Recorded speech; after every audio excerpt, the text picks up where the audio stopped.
ನಮಸ್ಕಾರ. ವಿಕೆ ಡಿಜಿಟಲ್ ನ್ಯೂಸ್ಗೆ ಸ್ವಾಗತ. ಈ ಕ್ಷಣದ ಪ್ರಮುಖ ಸುದ್ದಿಗಳು. ಮಹಾ ಮುಂಬೈನಲ್ಲಿ ವರುಣನ ಆರ್ಭಟ, ಅಪ್ಪಳಿಸಿದ ಪ್ರವಾಹ. ಮುಂಬೈ ಪುಣೆ ಸಂಪರ್ಕ ಕಟ್, 8 ಮಂದಿ ಬಲಿ. ಪತ್ನಿ ನಾದಿನಿಯ ಕತ್ತು ಕೊಯ್ದು ಭೀಕರ ಕೊಲೆ, ಮಕ್ಕಳೊಂದಿಗೆ ಪತಿ ಎಸ್ಕೇಪ್. ಬದರಿನಾಥ ಧಾಮದಲ್ಲೂ ದೇಣಿಗೆ ಹೆಸರಿನಲ್ಲಿ ಹಣ ದುರುಪಯೋಗ ಆರೋಪ, ತನಿಖೆಗೆ ಸಮಿತಿ ರಚನೆ. ಎಲ್ಲ ವೀಕ್ಷಕರಿಗೆ ನಮಸ್ಕಾರ. ವಿಕೆ ಡಿಜಿಟಲ್ ನ್ಯೂಸ್ಗೆ ಸ್ವಾಗತ. ನಾನು ಸಂಧ್ಯಾ. ಮಹಾ ಮುಂಬೈನಲ್ಲಿ ವರುಣನ ಆರ್ಭಟ, ಅಪ್ಪಳಿಸಿದ ಪ್ರವಾಹ. ಮುಂಬೈ ಪುಣೆ ಸಂಪರ್ಕ ಕಟ್, 8 ಮಂದಿ ಬಲಿ. ಹಲವೆಡೆ ವಿವಿಧ ರಾಜ್ಯಗಳಲ್ಲಿ ಮುಂಗಾರು ಮಳೆ ಚುರುಕು ಪಡೆದುಕೊಂಡೇ ಮುಂಬೈನಲ್ಲಂತೂ ಮಳೆ ರೌದ್ರ ನರ್ತನ ತಾಳಿದ್ದು ಹಲವೆಡೆ ಅವಾಂತರಗಳು ಸೃಷ್ಟಿಯಾಗಿರುವುದು ಕಂಡುಬಂದಿದೆ. ಭಾರಿ ಮಳೆಯಿಂದಾಗಿ ಮುಂಬೈನಲ್ಲಿ ಭಾನುವಾರ 8 ಮಂದಿ ಆಶೋಷಣ ಪಡೆದಿದ್ದು ಹಲವರಿಗೆ ಗಾಯವಾಗಿರುವುದು ವರದಿಗಳು ಕೇಳಿಬಂದಿದೆ. ಮುಂಕುಡ್ ಪ್ರದೇಶದಲ್ಲಿ ಚಾಲ್ ಕಟ್ಟಡದ ಒಂದು ಭಾಗ ಕುಸಿದು 6 ಮಂದಿ ಸ್ಥಳದಲ್ಲೇ ಸಾವನ್ನಪ್ಪಿದ್ದಾರೆ. ಇನ್ನು ಮರ ಬಿದ್ದು ಮತ್ತೊಬ್ಬ ವ್ಯಕ್ತಿ ಸಾವನ್ನಪ್ಪಿ ಕಟ್ಟಡದ ಗ್ರಿಲ್ ಪಾದಚಾರಿ ಮಾರ್ಗದ ಮೇಲೆ ಬಿದ್ದು ಮತ್ತೊಬ್ಬ ವ್ಯಕ್ತಿ ಸಾವನ್ನಪ್ಪಿದ್ದಾರೆ ಎಂದು ಬಲ್ಲ ಮೂಲಗಳು ತಿಳಿಸಿವೆ. ಸೋಮವಾರ ಇಂದು ವರುಣನ ಆರ್ಭಟ ಮುಂದುವರೆದಿದ್ದು ಹಲವೆಡೆ ಭೂಕುಸಿತ, ಪ್ರವಾಹ ಉಂಟಾಗಿದೆ. ಇದರಿಂದಾಗಿ ಹಲವು ರೈಲು ಮಾರ್ಗಗಳ ಸಂಚಾರ ಸ್ಥಗಿತಗೊಂಡಿವೆ. ಕೆಲ ರೈಲುಗಳ ಮಾರ್ಗದಲ್ಲಿ ಏಕಾಏಕಿ ಬದಲಾವಣೆ ಮಾಡಲಾಗಿದೆ. ಮುಂಬೈ ಪುಣೆ ಎಕ್ಸ್ಪ್ರೆಸ್ ವೇನಲ್ಲೂ ತೀವ್ರ ಹಾನಿಯಾಗಿರುವುದರಿಂದ ಸಂಚಾರ ಬಂದ್ ಮಾಡಲಾಗಿದ್ದು ಸದ್ಯಕ್ಕೆ ಮುಂಬೈ ಪುಣೆ ಸಂಪರ್ಕ ಕಡಿತಗೊಂಡಿದೆ. ಇದರಿಂದ ಪ್ರಯಾಣಿಕರು ಸಂಕಷ್ಟಕ್ಕೆ ಸಿಲುಕಿದ್ದಾರೆ. ರೈಲುಗಳ ಸಂಚಾರ ರದ್ದು. ಭಾರಿ ಮಳೆಯ ಕಾರಣ ನಗರಕ್ಕೆ ಹಾಗೂ ನಗರದಿಂದ ಸಂಪರ್ಕ ಕಲ್ಪಿಸುವ 16 ರೈಲುಗಳ ಸಂಚಾರವನ್ನು ರದ್ದುಗೊಳಿಸಲಾಗಿದೆ. 9 ರೈಲುಗಳು ಮಾರ್ಗವನ್ನು ಬದಲಾವಣೆ ಮಾಡಲಾಗಿದೆ. ಕರ್ಜತ್ ಲೋನಾವಾಲಾ ಬೋರ್ಘಾಟ್ ವಿಭಾಗದ ಠಾಕೂರ್ವಾಡಿ ಬಳಿ ಭೂಕುಸಿತ ಸಂಭವಿಸಿದೆ. ನಂತರ ಖಂಡಾಲ ಮತ್ತು ಮಂಕಿ ಹಿಲ್ ನಡುವೆ ಮತ್ತೊಂದು ಭೂಕುಸಿತ ಸಂಭವಿಸಿದೆ. ಬೋರ್ಘಾಟ್ ಪ್ರದೇಶದ ಸವಾಲಿನ 3 ರೈಲು ಹಳಿಗಳು ಮುಂಬೈ ಕಡೆಗೆ ಅಪ್ ಲೈನ್, ಪುಣೆ ಕಡೆಗೆ ಡೌನ್ ಲೈನ್ ಮತ್ತು ಮಧ್ಯಮ ಮಾರ್ಗದಲ್ಲಿ ನಿರಂತರ ಮಳೆಯಿಂದ ಭೂಕುಸಿತ ಸಂಭವಿಸಿದೆ. ಕರ್ಜತ್ ಮತ್ತು ಲೋನಾವಾಲಾ ನಡುವಿನ ಆಗ್ನೇಯ ಘಾಟ್ ವಿಭಾಗದಲ್ಲಿ ನಿರಂತರ ಮಳೆಯಿಂದಾಗಿ ಮುಂಬೈ ವಿಭಾಗದ ಅಪ್ ಮೇನ್ ಲೈನ್ನಲ್ಲಿ ಠಾಕೂರ್ವಾಡಿ ಮತ್ತು ಮಂಕಿ ಹಿಲ್ ಲೂಪ್ ಕ್ಯಾಬಿನ್ ನಡುವೆ ಭೂಕುಸಿತ ಸಂಭವಿಸಿದೆ.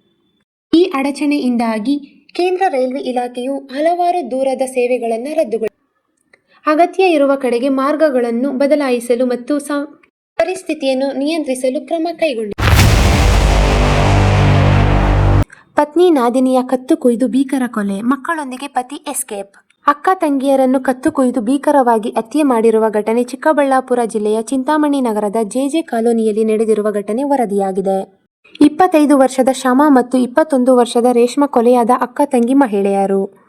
ಮಾಹಿತಿ ತಿಳಿಯುತ್ತಿದ್ದಂತೆ ಚಿಂತಾಮಣಿ ನಗರ ಠಾಣೆ ಪೊಲೀಸರು ಸ್ಥಳಕ್ಕೆ ಭೇಟಿ ನೀಡಿ ಪರಿಶೀಲನೆ ನಡೆಸಿದ್ದಾರೆ. ಮೃತರು ಹಿಂದೂ ಧರ್ಮದಿಂದ ಮುಸ್ಲಿಂ ಧರ್ಮಕ್ಕೆ ಮತಾಂತರವಾಗಿದ್ದರು ಎಂದು ತಿಳಿದುಬಂದಿದೆ. ಶಮಾ ಅವರ ಪತಿ ಏಜಾಜ್ ಮೇಲೆಯೇ ಕೊಲೆ ಶಂಕೆ ವ್ಯಕ್ತವಾಗಿದೆ. ಪತ್ನಿ ಹಾಗೂ ನಾದಿನಿಯ ಕತ್ತು ಕೊಯ್ದು ಹತ್ಯೆ ಮಾಡಿರುವ ಶಂಕೆ ಇದ್ದು ಘಟನೆ ಬಳಿಕ 3 ಮಕ್ಕಳನ್ನು ಕರೆದುಕೊಂಡು ಸ್ಥಳದಿಂದ ಪರಾರಿಯಾಗಿದ್ದಾನೆ. ಗಾಂಜಾ ಮತ್ತಿನಲ್ಲೇ ಈ ಕೃತ್ಯ ನಡೆದಿರಬಹುದು ಎಂಬ ಅನುಮಾನ ವ್ಯಕ್ತವಾಗಿದೆ. ಚಿಂತಾಮಣಿ ನಗರದಲ್ಲಿ ಗಾಂಜಾ ಮಾರಾಟ ಹೆಚ್ಚಾಗಿದ್ದು ಪೊಲೀಸರು ಇದನ್ನು ತಡೆಯುವಲ್ಲಿ ವಿಫಲರಾಗಿದ್ದಾರೆ ಎಂದು ಸ್ಥಳೀಯರು ಆಕ್ರೋಶ ವ್ಯಕ್ತಪಡಿಸಿದ್ದಾರೆ. ಸದ್ಯ ಪ್ರಕರಣ ದಾಖಲಿಸಿಕೊಂಡಿರುವ ಚಿಂತಾಮಣಿ ನಗರ ಪೊಲೀಸರು ಆರೋಪಿಯ ಪತ್ತೆಗೆ ಶೋಧ ಕಾರ್ಯ ಮುಂದುವರೆಸಿದ್ದು ಕೊಲೆಗೆ ನಿಖರ ಕಾರಣವೇನು ಎಂಬ ಬಗ್ಗೆ ತನಿಖೆ ನಡೆಸುತ್ತಿದ್ದಾರೆ. ಅತ್ತ ಉತ್ತರ ಪ್ರದೇಶದ ಅಯೋಧ್ಯೆ ರಾಮಮಂದಿರ ದೇಣಿಗೆ ದುರುಪಯೋಗ ಆರೋಪಗಳ ಕೇಳಿ ಬರುತ್ತಿರುವಾಗಲೇ ಇತ್ತ ಬದರಿನಾಥ ದೇಗುಲದಲ್ಲೂ ಇದೇ ತರಹದ ಆರೋಪಗಳು ಕೇಳಿ ಬಂದಿರುವುದು ದಿಟವಾಗಿದೆ.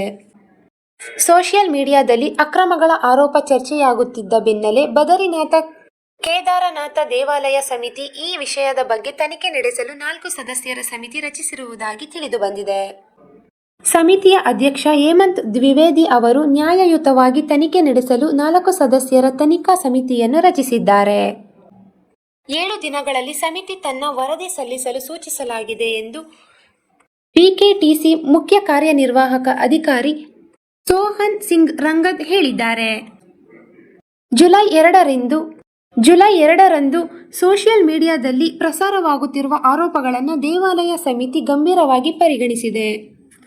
ದೇವಾಲಯದ ಆವರಣದ ಸಿಸಿಟಿವಿ ದೃಶ್ಯಾವಳಿಗಳು, ಸಂಬಂಧಿತ ನೌಕರರ ಹೇಳಿಕೆಗಳು ಮತ್ತು ಲಭ್ಯವಿರುವ ಇತರ ಸಾಕ್ಷ್ಯಗಳು ಆಧಾರದ ಮೇಲೆ ಸಮಿತಿಯು ತನಿಖೆ ಮಾಡಲಿದೆ ಎಂದು ಅವರು ತಿಳಿಸಿದ್ದಾರೆ. ಏತನ್ಮಧ್ಯೆ ಬಿಕೆಟಿಸಿ ಅಧ್ಯಕ್ಷ ಹೇಮಂತ್ ದ್ವಿವೇದಿ ಮಾತನಾಡಿ, ತಮ್ಮ ಆಪ್ತ ಕಾರ್ಯದರ್ಶಿ ಎಂದು ಹೇಳಿಕೊಳ್ಳುವ ಉದ್ಯೋಗಿ ವಾಸ್ತವವಾಗಿ ದೇವಸ್ಥಾನ ಸಮಿತಿಯ ನಿಯಮಿತ ಸರ್ಕಾರಿ ಉದ್ಯೋಗಿಯೇ ಹೊರತು ಅವರ ಆಪ್ತ ಕಾರ್ಯದರ್ಶಿಯಲ್ಲ ಎಂದು ಸ್ಪಷ್ಟಪಡಿಸಿದ್ದಾರೆ. ತನಿಖೆಯಲ್ಲಿ ಯಾವುದೇ ಅಕ್ರಮಗಳು ಕಂಡುಬಂದರೆ ತಪ್ಪಿತಸ್ಥರ ವಿರುದ್ಧ ಕಠಿಣ ಕ್ರಮ ಕೈಗೊಳ್ಳಲಾಗುವುದು ಎಂದು ಎಚ್ಚರಿಕೆ ನೀಡಿದ್ದಾರೆ. ತನಿಖಾ ಸಮಿತಿಯು ತನ್ನ ವರದಿ ಸಲ್ಲಿಸಿದ ನಂತರ ಯಾವುದೇ ಉದ್ಯೋಗಿ ತಪ್ಪಿತಸ್ಥರೆಂದು ಕಂಡುಬಂದಲ್ಲಿ ಶ್ರೀ ಬದರಿನಾಥ ಕೇದಾರನಾಥ ದೇವಸ್ಥಾನ ಸಮಿತಿ ಕಾಯ್ದೆ 1939 ಮತ್ತು ನೌಕರರ ನಡವಳಿಕೆ ನಿಯಮಗಳ ಅಡಿಯಲ್ಲಿ ಅವರ ವಿರುದ್ಧ ಇಲಾಖಾ ಮತ್ತು ಕಾನೂನು ಕ್ರಮ ಕೈಗೊಳ್ಳಲಾಗುವುದು ಎಂದು ಸೋಹನ್ ಸಿಂಗ್ ರಂಗದ್ ಹೇಳಿದ್ದಾರೆ. ಇದು ಈವರೆಗಿನ ಸುದ್ದಿಗಳು. ಮತ್ತಷ್ಟು ಸುದ್ದಿಗಳಿಗಾಗಿ ನೋಡ್ತಾ ಇರಿ ವಿಕೆ ಡಿಜಿಟಲ್ ನ್ಯೂಸ್.